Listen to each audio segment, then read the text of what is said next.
गांव से कुछ दूर एक पुराना और खंडहर सा मकान था जिसे लोग भूतिया हवेली के नाम से जानते थे। गांव के लोग उस हवेली के पास जाने से भी डरते थे, खासकर रात के समय। कहते थे कि वहां कुछ ऐसा है जिसे नजरअंदाज करना मौत को न्योता देने जैसा है। ये किस्सा है। रवि, जो एक शहर से गांव में हाल ही में आया था, इन कहानियों पर यकीन नहीं करता था। उसने इन बातों को महज अफवाहें समझा और खुद को साहसी मानते हुए उस हवेली में जाने का फैसला किया। एक रात जब आसमान में बादल थे और चांद की हल्की रोशनी ही फैल रही थी, रवि उस हवेली की ओर बढ़ा। हवेली के पास पहुंचते ही एक अजीब सन्नाटा महसूस हुआ।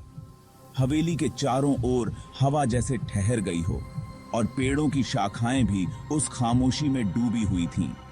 रवि ने हवेली का पुराना दरवाजा धकेला और वह भारी आवाज के साथ खुल गया।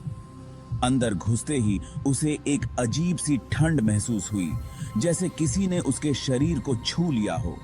कमरे में घुसते ही उसकी नजर एक पुराने आईने पर पड़ी जो दीवार पर टंगा था। आईना धूल से भरा हुआ था, लेकिन उसमें कुछ हलचल दिखाई दी।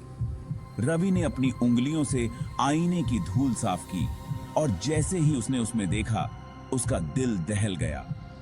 आईने में उसका प्रतिबिंब तो था, लेकिन उसकी आंखों के पीछे एक और चेहरा झांक रहा था जो बेहद डरावना था। वह चेहरा किसी औरत का था जिसके बाल बिखरे हुए थे और आंखों में भयानक नफरत थी। रवि घबराकर पीछे हट गया और कमरे से बाहर भागने लगा। पर जैसे ही उसने दरवाजा खोला, वह औरत सामने खड़ी थी।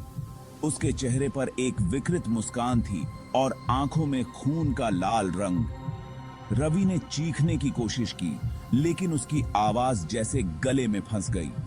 औरत ने धीरे धीरे उसके पास आकर उसका हाथ पकड़ा और उसकी ठंडी उंगलियों ने रवि के शरीर को जकड़ लिया। अगली सुबह गांव के कुछ लोग हवेली के पास से गुजर रहे थे तो उन्होंने हवेली के सामने कुछ देखा। रवि का शरीर वहां पड़ा था, लेकिन उसके चेहरे पर एक अजीब सी मुस्कान थी जो मरते समय उसके चेहरे पर जम गई थी। उसकी आंखें खुली थीं और उनमें अब भी भयानक डर था। गांव के लोग समझ गए कि हवेली ने एक और जान ले ली है। तब से उस हवेली के बारे में बातें और भी डरावनी हो गईं। अब गांव का कोई भी व्यक्ति, चाहे दिन हो या रात, उस हवेली के पास जाने की हिम्मत नहीं करता। हवेली के अंदर से कभी कभी हंसी की आवाजें सुनाई देती हैं, मानो कोई अपनी जीत पर खुश हो रहा हो। रवि की कहानी अब गांव की नई पीढ़ी के लिए एक चेतावनी बन गई है।